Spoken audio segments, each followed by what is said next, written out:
Hi friends, ஐநார் துணையில் நாளைக்கு என்ன நடக்க போகுதுன்னு பார்க்கலாம். வாங்க வீடியோக்குள்ளே போகலாம். நம்ம சேனல் இன்னும் சப்ஸ்கிரைப் பண்ணாதவங்க சப்ஸ்கிரைப் பண்ணிக்கோங்க.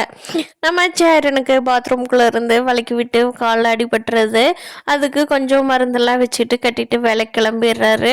வேலைக்கு போன இடத்துல தான் நம்ம சந்தா தான் லஞ்ச் கொண்டு வருவாங்க இல்லையா, அவங்க பார்த்துட்டு வாங்க நான் உங்களுக்கு கால் வலிக்கு எண்ணெய் தேய்ச்சி விடுறேன் அப்படின்னு சொல்லிட்டு சந்தா எண்ணெய் தேய்க்க சேரன் ஐயோ வலிக்குதே வலிக்குதேன்னு அழுகிற மாதிரி இருக்காரு. அதை பார்த்துட்டு சந்தாவும் அழுகிறாங்க. அவங்களுக்குள்ள பார்க்கறக்கே அவ்வளோ அழகா இருக்காங்க ரெண்டு பேரும். உங்களுக்குள்ள இருக்கிற நல்ல நல்ல உறவு அப்படியே கண்டினியூ ஆகட்டும். நம்ம காயுமாவை ஒரு வழியா சமாதானப்படுத்திட்டு வந்துட்டாங்க. நிலா சமாதானப்படுத்திட்டு வந்ததுல நடந்த ஒரே நல்ல விஷயம், சோழன் நிலாவை லவ் பண்றாரு அப்படின்னு நிலா தெரிஞ்சுக்கிட்டாங்க அந்த வீடியோவை பார்த்துட்டு.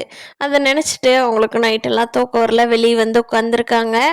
அப்போ ரேஷன், என்னம்மா ஏன் இங்கே உட்காந்துக்கிட்டேன், தூக்கம் வரலையா? இல்லை சோழன் இப்படி பண்ணிட்டானேன்னு கவலையில் தூங்காமல் இருக்கியாம்மா? அவனை விடுமா, அவன் ஒரு பையன், அவன் இப்போ இப்படித்தான்மா அப்படிங்கிறாரு.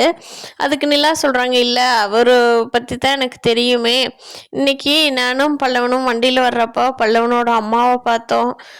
பல்லவன் அவங்கள கவனிக்கக்கூடாது அப்படின்னு கரெக்டாக வண்டி ஓட்டிகிட்டு வந்துட்டேன். சொல்லுங்கள் அங்கிள், அவங்க ஏன் அங்கே இருக்காங்க, ஏன் பல்லவனை விட்டுட்டு பிரிஞ்சு இருக்காங்க? நீங்கள் ஏன் அவங்க அம்மாவை இங்கே கூட்டிகிட்டு வராமல் இருக்கீங்க அப்படின்னு சொல்லி நிலா கேட்குறாங்க. நடேசனுக்கும் இப்போ நிலா மேலே நம்பிக்கை வந்துருச்சு. அன்னைக்கெல்லாம் நிலா இவ வீட்டை விட்டு போகிறவ தானே அப்படின்னு நினச்சிட்டு இருந்தாரு.